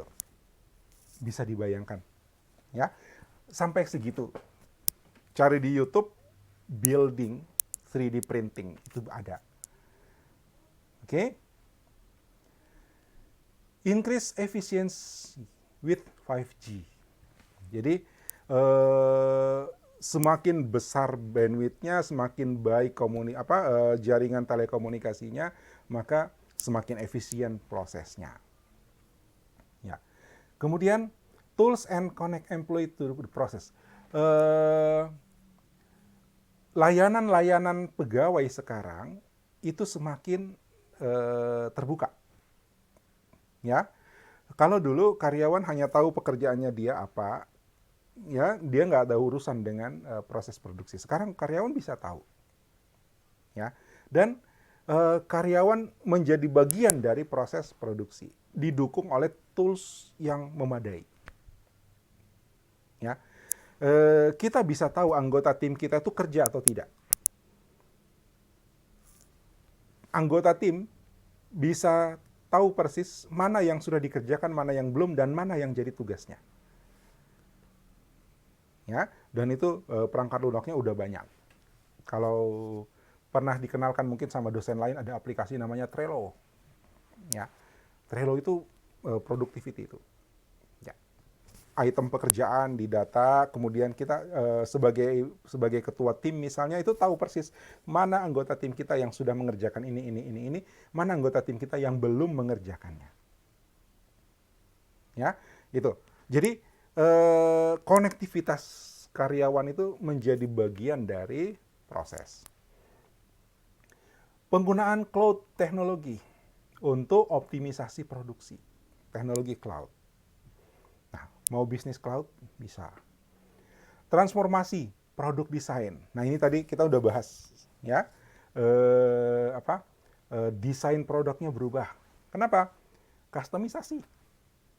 Nggak bisa lagi kita desain yang generik, tapi kita harus bidik pasar yang spesifik. Standarisasi. Standarisasi arahnya ke, ya itu tadi, mata rantai. Ya, mata rantainya. Karena Anda harus memenuhi standar saya, Anda akan memproduksi untuk saya, maka Anda harus mengikuti standar saya. Ya kan?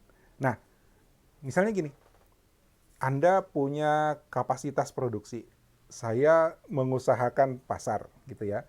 Untuk saya jual, Anda punya produksi harus memenuhi standar saya. Tapi Anda tidak hanya melayani pedagang yang saya, tidak hanya melayani saya, ada pedagang lain yang juga Anda layani. Ya, repot dong kalau kemudian pedagang yang sana itu punya standar yang berbeda. Ya, nah Anda bisa tentukan standar Anda sendiri. Oke, lihat, ketika standar kita ketemu, deal, kita kerjasama. Ketika Anda dengan pedagang yang sana standarnya ketemu, deal, Anda kerjasama. Artinya standar kita jadi mirip kan, mending disatukan gitu. Ya, gitu. Akhirnya jadi banyak standar-standar baru. Ketika Anda ingin masuk ke bisnis itu, tinggal belajar dari standarnya dan bekerja. Otomatis Anda bisa terkoneksi dengan pihak lain. Yang penting comply atau memenuhi standar yang sama. Seperti itu kehidupan di masa depan. Ya, teknologi maintenance, ada ketergantungan yang sangat besar pada teknologi itu pasti. Ya, jadi ketika teknologi itu bermasalah, maka banyak mata rantai, kembali mata rantai, banyak mata rantai yang akan terganggu. Ya, maka perawatan teknologi itu menjadi sangat vital. Ya, teknologi maintenance. Jadi kalau Anda mau jadi tukang servis boleh. Itu jadi tren, ya. Tapi tukang servis apa dulu gitu. Ya. Improvement in artificial intelligence. Artificial intelligence, kecerdasan buatan akan berkembang, ya, berkembang pesat banget, ya. Consumer will be more connected to the experience. Konsumernya tadi yang saya katakan, sumber data itu datang dari customer. Dan itu menentukan bagaimana produksi berikutnya. Ya. Bagaimana penjualan berikutnya. Itu yang dimaksud bahwa konsumer itu menjadi terhubung. Ya. Pengembangan produk semuanya berbasis konsumer. Ya, barang-barang jadi sangat pribadi. Ya, produknya menjadi sangat spesifik. Apakah pasarnya jadi kecil? Tidak. Pasarnya jadi kecil kalau kita hanya melihat satu wilayah. Tapi ketika kita melihat secara global, maka pasarnya banyak, walaupun sedikit di sini, sedikit di sini, sedikit di sini, sedikit di sini. Nah itu kalau dihitung juga jadi banyak gitu. Ya, misalnya begini, kalau kita cuma menghitung vegetarian di Makassar misalnya, ya mungkin sedikit, ya kan? Terus kalau saya mau produksi makanan untuk vegetarian, ya nggak laku dong. Iya kalau fokus Anda cuma Makassar. Tapi coba hitung vegetarian sedunia. Banyak. Ya. Kalau Anda mau membidik hobi apa ya? Saya mau jual alat olahraga untuk apa? Parkour, tahu parkour? Ya, alat olahraga untuk parkour, sepatu khusus, pelindung khusus misalnya. Ya. Tapi di parkour berkembang nggak bisnis berkembang nggak olahraga itu di Makassar? Iya kalau kalian hanya melihat Makassar, coba lihat sedunia, gitu kan? Ya, gitu. Nah, jadi produknya menjadi spesifik, tapi pasarnya harus global, gitu. Ya, bagaimana produknya jadi spesifik? Ambil data dari konsumenmu. Oke? Nah, yang terakhir di sini adalah circular economy. Circular economy artinya kalau dulu bahan baku proses hasilnya dua, ya hasilnya dua, produk jadi dan sampah, ya kan? Sampah dibuang. Jadi bahan baku proses, barang jadi, sampah. Nah, circular economy itu berubah paradigmanya. Apa? Reduce, kurangi pengurangan, ya, kurangi penggunaan bahan ini gitu ya. Kemudian reuse, kalau bisa dipakai lagi. Ya. Lihat. Itu ini mungkin besar ya, topik ini besar. Minggu lalu SpaceX, tahu SpaceX? Elon Musk, ya. SpaceX itu lembaga penerbangan dan antariksa swasta di Amerika. Ya. Itu NASA membeli jasanya dia untuk meluncurkan orang ke ruang angkasa, gabung di International Space Station (ISS). Ya. Sebelumnya kalau NASA mau mengirim apa saja ke angkasa luar, satelit atau orang atau apa, itu dia pakai roket yang kalau misalnya bahan bakarnya habis sampai di ketinggian tertentu bahan bakarnya habis, itu tangki bahan bakarnya dibuang, Ya, ketika dilepaskan dari pesawatnya, itu tangki bahan bakarnya jatuh ke bumi dan rusak. Ya, kenapa dia jatuh? Barang berat jatuh gitu. Nah, itu ada berapa tingkat tuh roket itu? Kalau misalnya roket itu ke ruang angkasa, itu ada berapa tingkat. Nah, tiap tingkat itu akan jatuh, dibuang, jatuh dan rusak gitu. Nah, yang dikembangkan oleh SpaceX itu apa? Reuse. Jadi tangki bahan bakar dan mesin roketnya, ketika bahan bakarnya habis pada ketinggian tertentu, itu dilepas. Tapi dia nggak jatuh, dia pulang sendiri ke base-nya. Bayangin ya. Jadi roketnya sama tangki bahan bakarnya nggak rusak. Pulang sendiri, mendarat sendiri. Cari di YouTube videonya, mendarat vertikal di base. Base-nya ada yang di tengah laut, ada yang di darat. Nah, itu reuse. Ya. Biayanya jadi lebih murah. Kenapa? Karena itu bisa dipakai ulang. Kalau sebelumnya pakai roket, roket itu katakanlah mesinnya 3 tingkat. Ya, 3 tingkat. Itu berarti tinggal 1/4 yang bisa yang tersisa di ruang angkasa. Itu pun nanti kalau pulang nggak bisa dipakai lagi. Ya, tingkat pertama jatuh, rusak. Tingkat kedua jatuh, rusak. Tingkat ketiga jatuh, rusak. Tinggal kapsulnya kan. Nah, itu juga kapsulnya nanti kalau pulang, kalau balik ke bumi, itu juga akan rusak. Nggak bisa dipakai lagi. Tapi, yang dikembangkan oleh SpaceX itu adalah roketnya naik, kemudian kapsulnya nanti sampai ke tujuan, roketnya pulang. Ya, jadi tadi itu kalau yang versi NASA itu habis, ya, yang versi SpaceX itu enggak, ya, 2/3 bagiannya itu akan dipakai lagi, dan itu penghematan. Itu bagian dari circular economy. Reduce kurangi, reuse gunakan kembali, dan recycle daur ulang. Ya, daur ulang. Dari apa? Dari kertas dikumpulin kan bisa jadi kertas lagi atau jadi material yang lain. Ya, dari plastik diolah jadi material yang lain.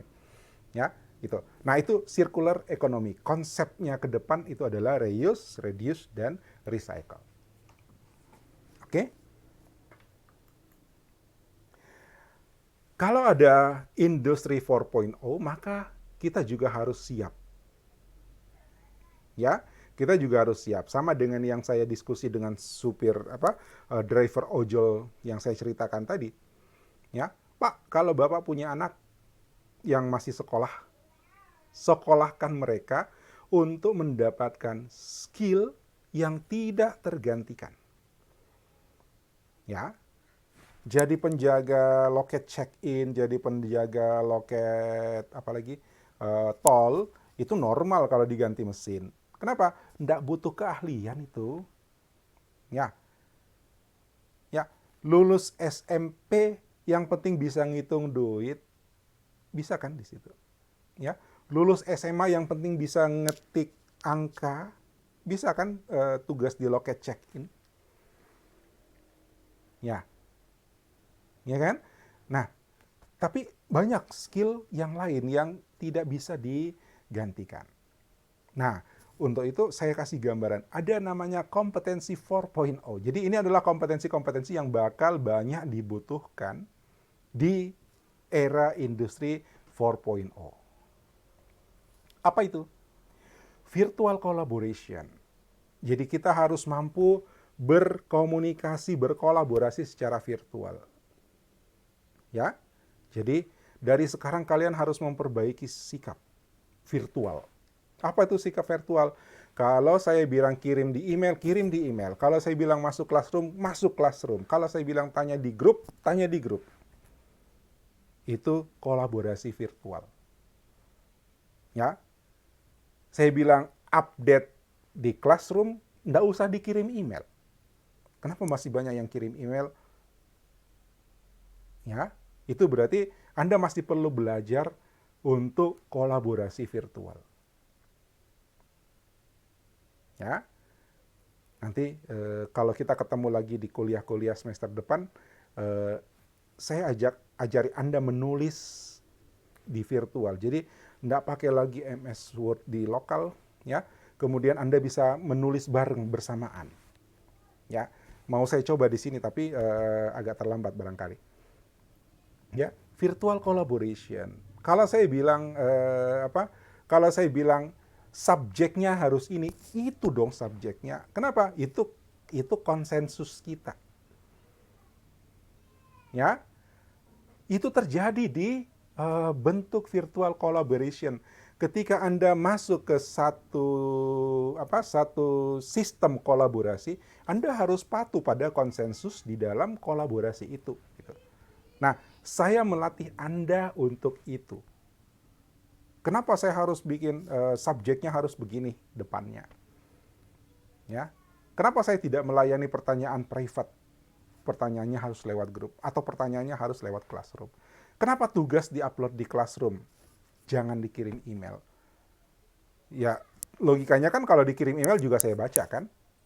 Tapi bukan itu tujuannya.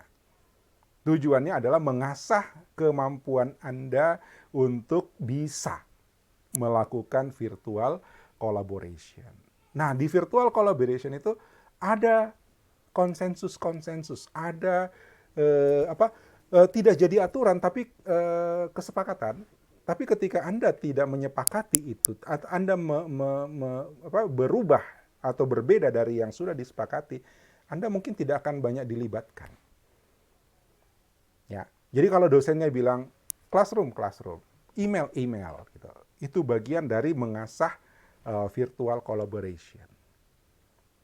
Oke, termasuk copy paste. Ya, kolaborasi dengan banyak orang di internet itu mereka juga ngerti copy paste. Cognitive load management, kemampuan menyaring informasi. Ya, kemampuan menyaring informasi. Nah, ini yang jadi ancaman sekarang nih, ya. Banyak pengguna internet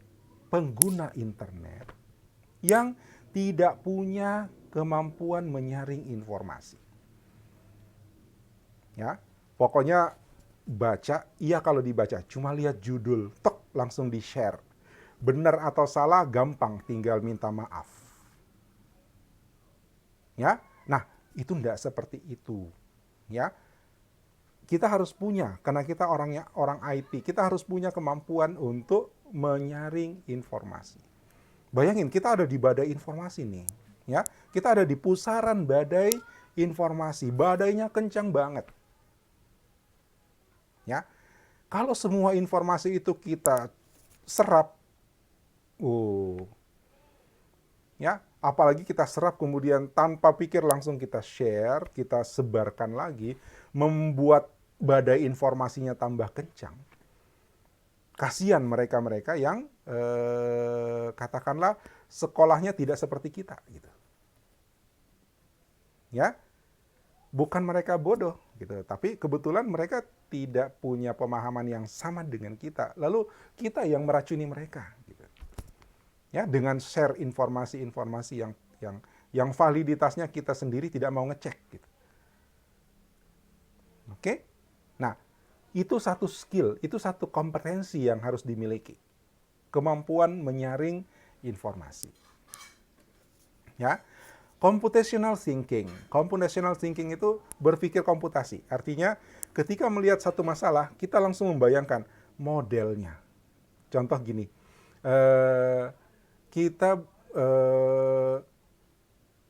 bicara tentang bank, misalnya tabungan, kita langsung membayangkan bahwa nasabah itu sebuah entitas. Dia punya variabel nama, variabel nomor rekening, variabel jumlah tabungan. Seperti itu mikirnya. Itu yang disebut computational thinking. Ya. Saya berhadapan dengan mahasiswa. Mahasiswa itu entitas. Ya, dia punya NIM, dia punya nama, dia punya alamat, dia punya email. Ya. Jadi semuanya kita modelkan sebagai entitas data. Oke?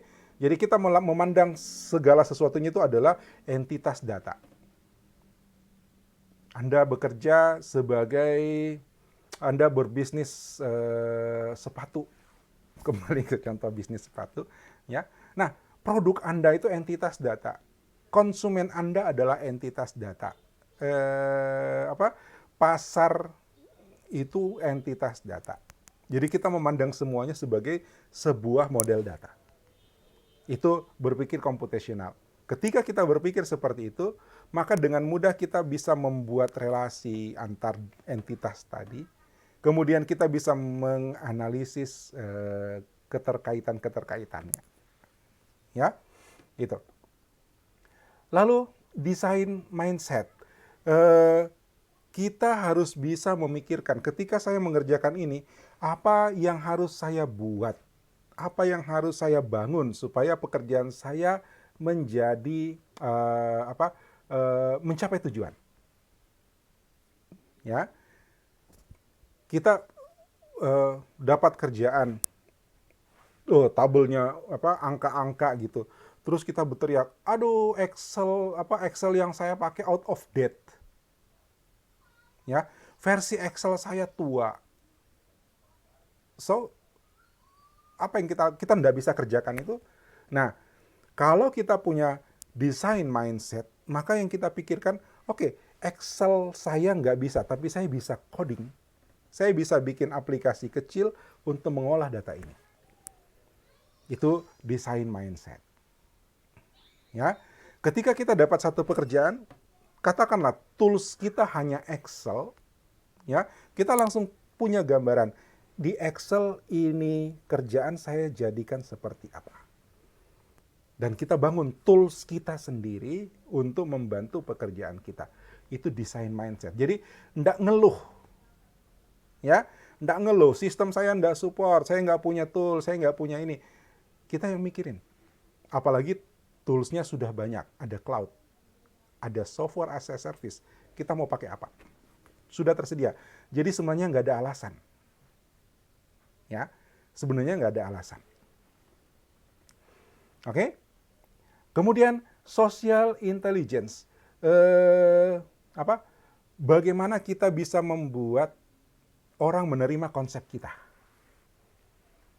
Ya, bagaimana kita bisa berkomunikasi? Bagaimana kita mengkomunikasikan ide kita?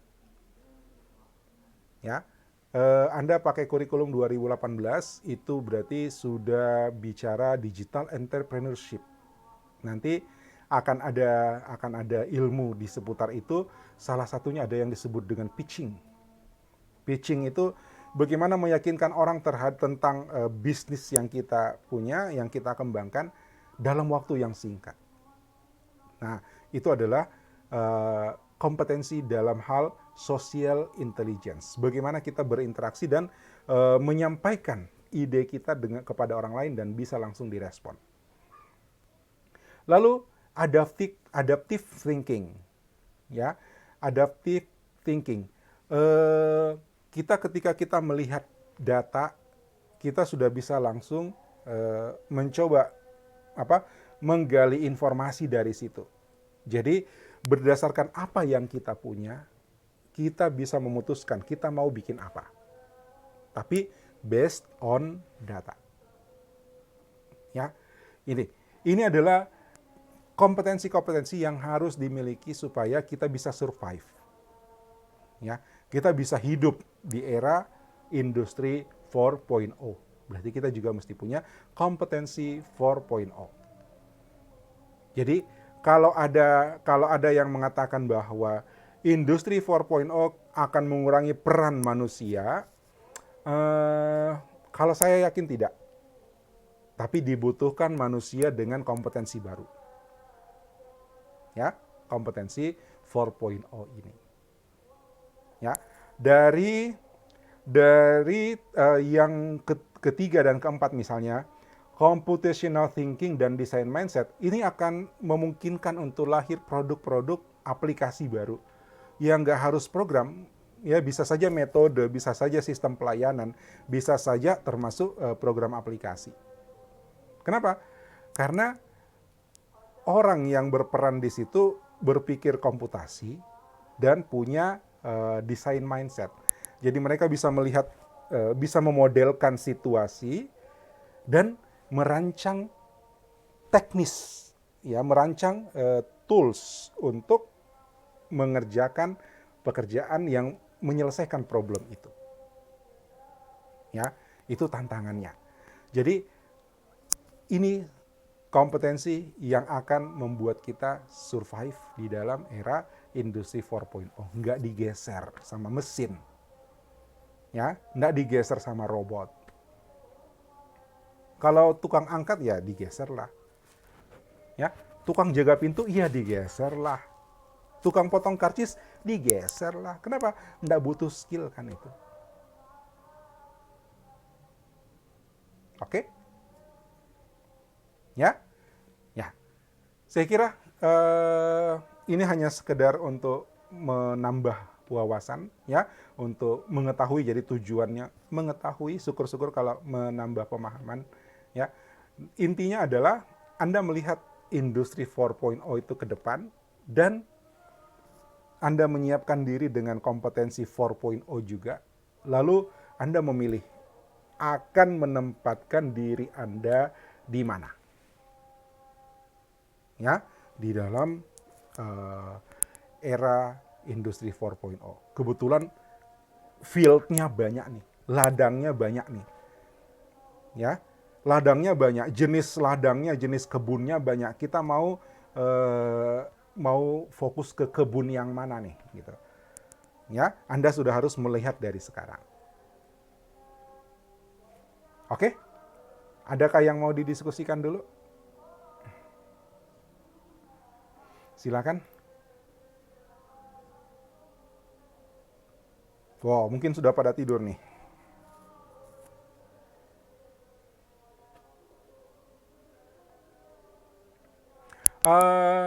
Untuk minggu depan, ya saya lihat materi yang saya siapkan itu adalah security, ya keamanan internet. Tapi seingat saya di mata kuliah yang lalu di PTI Pengantar Teknologi Informasi itu kita sudah bahas itu, ya keamanan informasi. Kemudian nanti saya nggak tahu apakah di semester ini Anda kuliah keamanan sistem informasi enggak? Semester ini atau semester depan?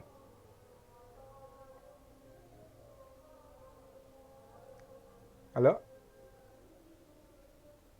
Keamanan sistem informasi semester ini enggak ada, berarti semester depan. Ya. Nah, itu berarti nanti materi kita yang minggu depan tuh ngulang lagi gitu. Ya, ngulang lagi, tapi itu tetap harus menjadi bagian dari pembahasan sebenarnya. Jadi Anda siap aja minggu depan, ya paling kita cuma review karena materinya akan kurang lebih sama dengan yang kita bahas di mata kuliah semester kemarin di Pengantar Teknologi Informasi, ya. Tapi nanti mungkin setelah kita review sedikit, kita langsung kuis tentang keamanan internet. Oke, jadi Anda baca lagi materi materi semester lalu, buka lagi Pengantar Teknologi Informasi, atau pelajari ada videonya Pak Prof. Indrajit kan, di situ saya sudah taruh di Classroom, ya saya taruh linknya di Classroom, ya. Kemudian nanti minggu depan kita hanya review sedikit saja secara garis besar, lalu kita lanjutkan dengan kuis, ya. Saya nggak akan terlalu banyak membahas itu, ya, karena nanti pertama Anda sudah pernah kita bahas di mata kuliah sebelumnya, dan Anda akan dapat mata kuliah itu lebih lengkap. Ya, nggak tahu siapa dosennya, kita lihat nanti. Oke?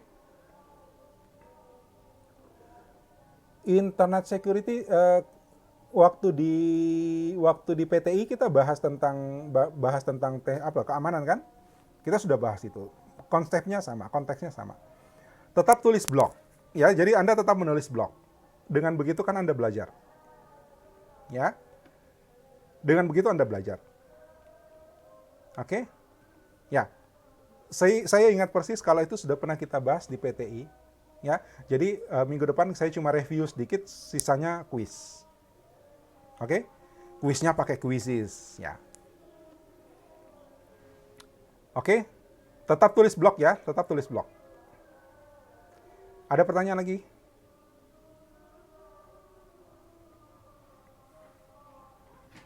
Kalau tidak ada, barangkali Cukup untuk hari ini, demikian yang bisa saya sampaikan. Ya, mudah-mudahan Anda bisa paham dan punya mindset baru untuk menghadapi industri 4.0 ke depan. Terima kasih atas perhatian dan kerjasamanya. Assalamualaikum warahmatullahi wabarakatuh dan selamat siang. Jaga kesehatan, tetap di rumah ya.